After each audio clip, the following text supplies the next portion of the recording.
दोस्तों, एक बार पुनः ठाकुर सीएम स्टडी पॉइंट में आपका स्वागत है। आज हम गुप्त काल के एक महान विद्वान कालिदास जी के बारे में जानकारी प्राप्त करने वाले हैं कि वो किस तरीके से अपने जीवन में एक मूर्ख व्यक्ति से किस प्रकार से बहुत बड़े विद्वान बने और उन्होंने बहुत बड़ी बड़ी रचनाएं रची संस्कृत भाषा में, है ना। तो आइए हम जानकारी प्राप्त करते हैं। कालिदास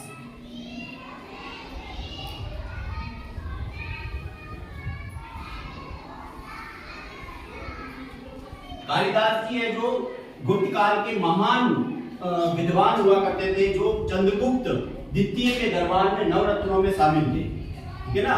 चंद्रगुप्त द्वितीय के नवरत्नों में शामिल थे। चंद्रगुप्त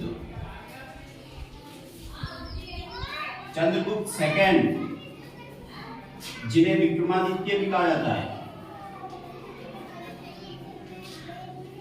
ठीक है ना। विक्रमादित्य भी कहा जाता है क्योंकि चंद्रगुप्त गुप्त सेकंड ने विक्रमादित्य की उपाधि धारण की थी, ठीक है ना। तो अब हम जानकारी प्राप्त करते हैं कि कालिदास जी बहुत ही ज्यादा अनपढ़ थे, अज्ञानी थे, है ना। लेकिन उन्हें किस प्रकार से ज्ञान प्राप्त हुआ, हम एक रोचक कहानी के माध्यम से ये जानकारी प्राप्त करने वाले हैं, ठीक है। ध्यानपूर्वक आपको इसको सुनना है और समझना है, ठीक है। इसमें हम और महत्वपूर्ण जानकारी भी प्राप्त करेंगे। सबसे पहले आपको ये ध्यान रखना है कि चंद्रगुप्त सेकंड के काल में हुए कालिदास जी, है ना, उनको और उनके नवरत्नों में शामिल थे, है ना। चंद्रगुप्त के नवरत्नों में शामिल थे,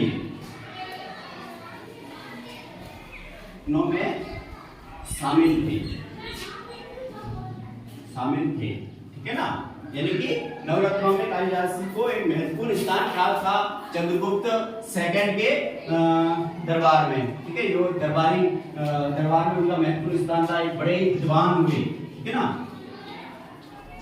विद्वान। तो ये किस प्रकार से विद्वान बने, क्योंकि एक ऐसा समय था जब कालिदास जी बिल्कुल अनपढ़ थे, है ना, बिल्कुल ज्ञान नहीं था किसी प्रकार से। यानी कि यूं कह सकते हैं हम कि मूर्ख के समान थे, है ना, मूर्ख के बराबर थे, कोई किसी चीज का कुछ ज्ञान नहीं था। तो घटना यूं होती है कि ये विंध्याचल, है ना, विंध्याचल पर्वतमाला है। विंध्याचल पर्वतमाला कौन सी माला है? विंध्याचल पर्वतमाला है। इसके आसपास पे एक राज्य था, ठीक है ना।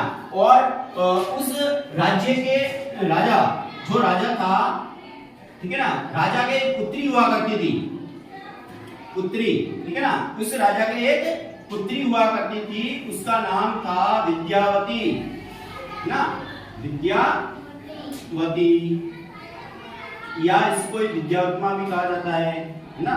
विद्यावती या विद्योत्मा नाम की एक पुत्री थी, ठीक है। तो राजा की पुत्री थी, तो उस राजा ने अपनी पुत्री को अच्छी शिक्षा दी, ठीक है ना।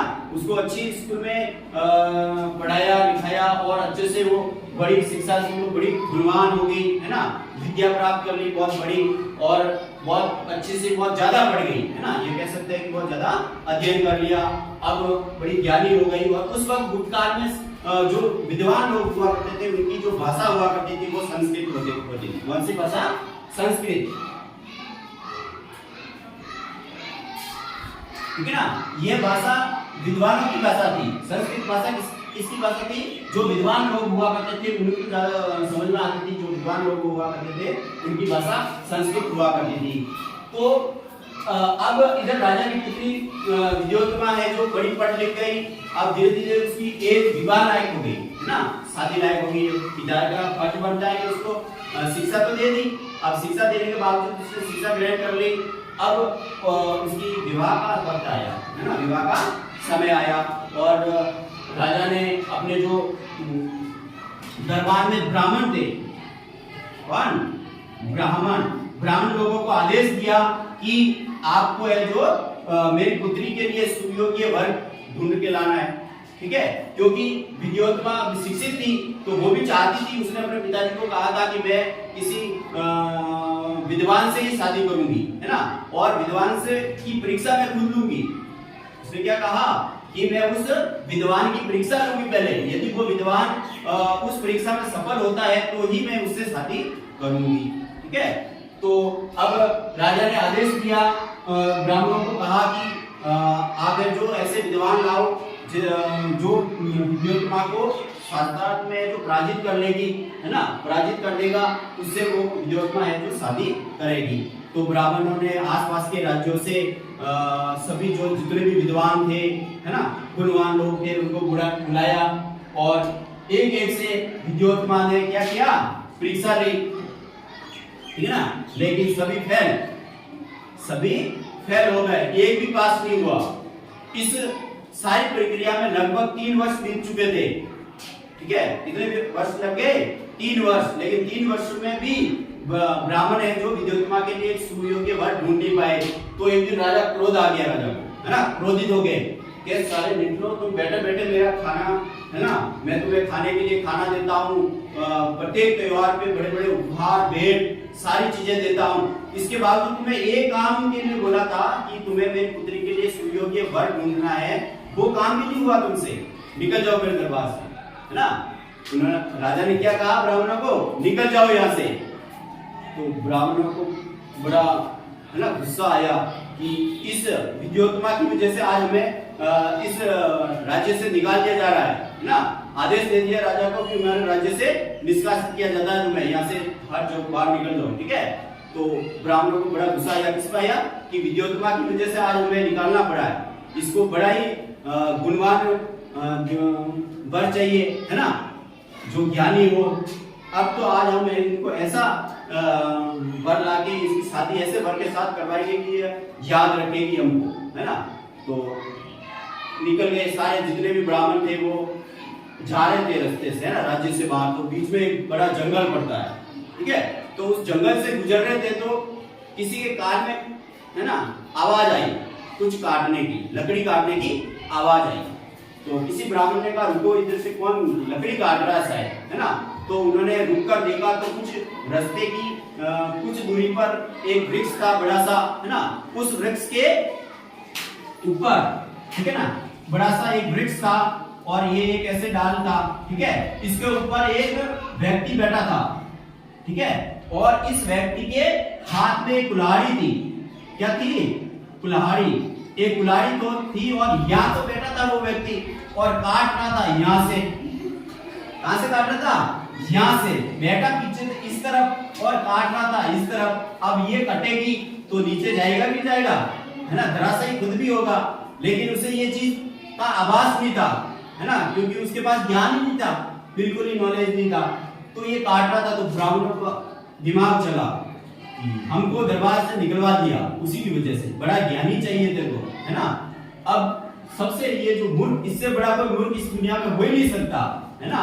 हम भी क्या लेंगे? बदला लेंगे उस विद्योत्तमा से, है ना, और हम शादी करवाएंगे इसी मूर्ख से, ठीक है। तो ब्राह्मण ने कहा कि उससे पूछा कि तू ये क्यों काट रहा है, नीचे आ। तो उसने कहा कि मैं तो मेरा काम कर रहा हूँ, तुम जाओ तुम्हारा काम करो। तो ब्राह्मण ने कहा कि अरे नीचे तो आ, हम तेरी शादी करवाते हैं। क्या कहा? कि हम तेरी शादी करवाते हैं। तो जैसे शादी का नाम सुना और उसे भी मजा आया, आनंद आया, है ना, वहीं से कूदा नीचे डायरेक्ट और नीचे आया कि क्या सच में तुम हमारी शादी करवाओगे, ये शादी करवाओगे? उन्होंने कहा हाँ, लेकिन एक शर्त है ना, शर्त ये है कि हम तेरी शादी तो करवा देंगे, लेकिन हमारी ये शर्त है कि तुझे मौन व्रत धारण करना पड़ेगा। मौन व्रत यानी कि बिल्कुल बोलना नहीं है, बिल्कुल शांत रहना है, मौन रहना है, बोलना है ही नहीं, है ना। तो उसने कहा कि चलो शादी हो रही है तो अपन मौन व्रत धारण कर लेते हैं, अपना क्या जा रहा है बोलने में, ठीक है। तो वो ले गए राजा के दरबार में, ठीक है। पहुंचे राजा के पास, उन्होंने कहा कि हमने दुनिया का सबसे बड़ा विद्वान व्यक्ति खोज लिया है तुम्हारी पुत्री के लिए, है ना, वर के रूप में। इससे अच्छा वर इस दुनिया में है ही नहीं। और यदि फेल हो जाता है, तुम्हारी विद्यात्मा जो परीक्षा लेगी उसमें यदि फेल हो जाता है तो इसके बाद में तुम्हारी पुत्री के लिए कोई वर नहीं बचेगा इस दुनिया में जो इतना ज्ञानी हो, है ना। इसलिए इसे तुम्हारा ही रहना पड़ेगा जिंदगी भर।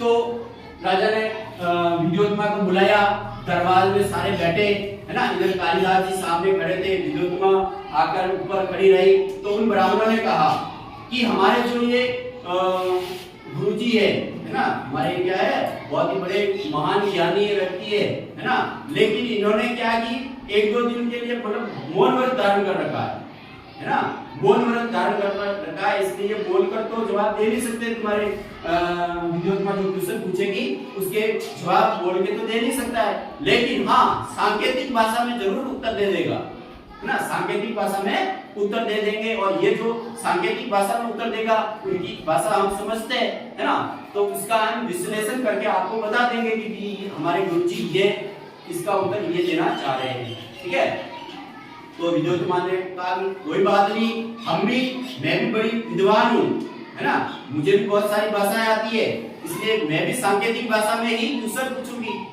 ठीक है, तो सबसे पहले विद्यार्थी ने कालिदास जी से पूछा है ना, सांकेतिक भाषा में बिना बोले। ठीक है, उसने एक अंगुली उसके सामने की, उसके सामने एक अंगुली सामने की, कालिदास जी को आ गया गुस्सा है ना, कि मेरे को अंगुली बता रही है, क्या बता रही है, कालिदास जी ने सोचा कि मेरे को ये अंगुली बता रही है, तो कालिदास जी ने के मन में ये गलत डाउट चला गया कि वो मुझे कहना चाह रही कि मैं तेरी आंख फोड़ दूंगी, क्या कि मैं तेरी आंख फोड़ दूंगी। तो कालिदास जी ने कहा है ना, कालिदास जी ने भी वापस सांकेतिक भाषा में उत्तर दिया, दो आंखें, दो अंगुलियां है जो सामने की ऐसे। ठीक है, तो है ना, उसने कहा कि कालिदास जी का कहने का अर्थ था कि तू मेरी एक आंख फोड़ेगी तो मैं तेरी दोनों फोड़ दूंगा। ठीक है, तभी ब्राह्मणों ने, पास में खड़े ब्राह्मणों ने जवाब दिया कि हमारे गुरुजी कहना चाह रहे हैं है ना, विद्योत्मा ने ये क्वेश्चन पूछा कि ब्रह्मा ईश्वर एक है ना, ईश्वर एक है। ठीक है, लेकिन हमारे गुरुजी कह रहे हैं कि ईश्वर तो एक है लेकिन आत्मा और परमात्मा दोनों अलग अलग है, इसलिए दो है। उन्होंने विद्योत्मा खुश हुई कि वाह यार क्या जवाब दिया मेरा है ना, पूरा दरबार खुश हुआ। अब दूसरा क्वेश्चन और पूछा उसने। ठीक है, उसने दूसरा क्वेश्चन पूछा सांकेतिक भाषा में, दूसरा क्वेश्चन था ऐसे किया हाथ है ना, बिल्कुल पूरा खुला हुआ हाथ। कालिदास को और ज्यादा गुस्सा आ गया है ना, मेरे को ये चाटा बता रही है ना, मेरे गाल पे ये चाटा मारना चाह रही है। तो कालिदास ने के मन में विचार आया है ना, कालिदास ने ऐसे मुखा बनाया। ठीक है, उसने कहा कि तू मेरे, उसने मन में सोचा कि तू तो मेरे चाटा मारेगी, लेकिन मेरा गुस्सा पड़ गया तो देवलोक पहुंच जाएगी। ठीक है ना, यानी कि मेरा गुस्सा पड़ेगा तेरे। ठीक है, कालिदास ने तो फिर ब्राह्मण खड़े थे, उन्होंने समझाया कि इस पांच तत्व है ना, कितने तत्व है, पांच तत्व है, लेकिन हमारे गुरुजी समझाना चाह रहे हैं कि जब पांच तत्व मिलते हैं तब जाकर शरीर का निर्माण होता है ना, पांच तत्व मिलकर शरीर का निर्माण होता है, ये समझाना चाह रहे हैं। विद्योत्मा खुश हो गई, ये तो इससे बड़ा विद्वान तो मुझे कोई मिल ही नहीं सकता इस दुनिया में। तो विद्योत्मा ने कहा कि लाओ वरमाला। ठीक है, और उसी दरबार में उसने वरमाला डाल दी और कालिदास जी की और विद्योत्मा की शादी हो गई। अब शादी हो गई तो राजा ने पूछा कि भाई ये कहाँ का रहने वाला है, तो उन्होंने कहा कि हमारे गुरुजी ने मौन व्रत धारण कर रखा है, हमारे को तो पता ही नहीं है कहाँ रह, कहाँ के हैं या नहीं है ना, यानी कि हमारे को भी पता नहीं है इनके बारे में, तो अब ये तो बोलकर तो बता नहीं सकते। तो राजा ने कहा कि हमारा एक जो अभी जो महल है उससे पहले जो पुराना वाला जो महल है ना, 3-4 किलोमीटर दूर है, तो आप है जो गांव के पास जो पुराना महल है वो उनको विद्योत्मा को दे दो। ठीक है, उनको दे दो ताकि वो वहीं पे रहेंगे और दोनों वहीं पे रहेंगे और कभी हमारे से मिलने जुलने जल्दी जल्दी आया करेंगे, नजदीक रहेंगे तो। ठीक है, तो राजा ने वो महल दे दिया विद्योत्मा और कालिदास जी को। अब शाम के वक्त गए। ठीक है, थोड़ी सी उमस थी उस दिन। ठीक है, तो कालिदास जी को बड़े थकान आ चुकी थी है ना, परेशान हो चुके थे। तो शाम हुई, सूर्यास्त हुआ, कालिदास जी सो रहे थे। ठीक है, नींद ले रहे थे। एक तो गर्मी थी, गर्मी होती है तब नींद आती है क्या, अच्छे से नहीं आती है ना। कालिदास जी परेशान हो, तभी महल के ऊपर चौथी मंजिल पे थे है ना, चौथी मंजिल पे थे, महल बड़ा होता है ना, वो एक से ऊपर मंजिलें होती है। ठीक है, चौथी महल पर कालिदास जी उस रूम में सो रहे थे। बाहर एक खिड़की से बाहर क्या होता है कि ऊंट आता है ना, ऊंट आता है और वो चिल्लाता है। ठीक है, ऊंट चिल्लाता है तो जो विद्योत्मा थी, है ना। संस्कृत में ऊंट को कहा जाता है संस्कृत भाषा में उष्ट्र, ठीक है। संस्कृत भाषा में ऊंट को क्या कहा जाता है? उष्ट्र। क्या कहा जाता है? उष्ट्र। संस्कृत भाषा में ऊंट को उष्ट्र कहा जाता है। तो संस्कृत भाषा आती थी, विद्वान थी, कौन थी? विद्यावती, ठीक है, विद्वान थी। तो उसने कहा, जब ऊंट की आवाज आने लगी तो उसने कहा कि कालिदास जी को कहा कि उष्ट्र गर्जनम, है ना।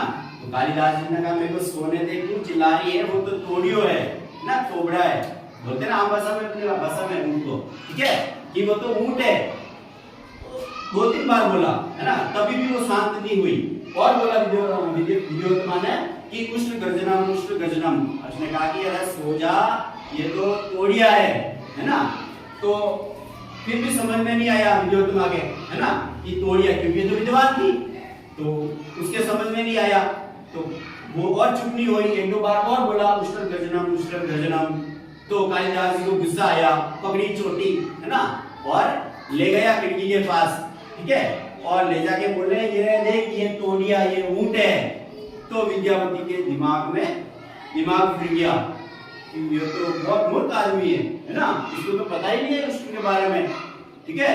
मेरे साथ तो इन ब्राह्मणों ने धोखा कर दिया, ठीक है। विद्योत्मा को आया गुस्सा, खिड़की के पास जैसे ही कालिदास जी ऐसे देख रहे थे, पीछे से मारी लात, ठीक है। 4थी मंजिल से कालिदास जी गिरे नीचे कालका माता का मंदिर था, ठीक है। तो 3-7 साल से ऐसे ही गुजार पड़ा था महल, तो कभी किसी ने पूजा ही नहीं की, है ना, माता जी की किसी ने पूजा ही नहीं की। कालकी माता की जो मूर्त थी उसके ऊपर जाके कालिदास जी का सिर टकराया, जैसे ही टकराया तो सिर फूट गया और अंदर से खून निकलने लगा और काली माता की मूर्ति पे गिरा। तो काली माता प्रसन्न हो गई, खुश हो गई कि मेरे किसी ने पूजा पाठ ही नहीं की इतने दिनों से, है ना, और मेरे तो आज साक्षात नर बलि चढ़ा दी है। तो माता जी खुश हुई और सामने प्रकट होकर बोली कि मांग वत्स मांग, तुझे क्या चाहिए। कालिदास जी को थोड़ा सुनाई दे रहा था कान में, है ना। तो कालिदास जी, माता जी ने बोला कि मांग वत्स मांग, तुझे क्या चाहिए। और वो समझा कि तुझे किसने धक्का दिया, ऐसे पूछ रही है ना, यानी कि तुझे धक्का किसने दिया। तो धक्का किसने दिया था? विद्या ने। तो कालिदास जी इतना ही बोल पाए कि विद्या। तो माता जी ने बोल दिया तदास्तु, है ना। तो तब से ऐसा कहा जाता है कि कालिदास जी संस्कृत के बहुत बड़े विद्वान बने, है ना।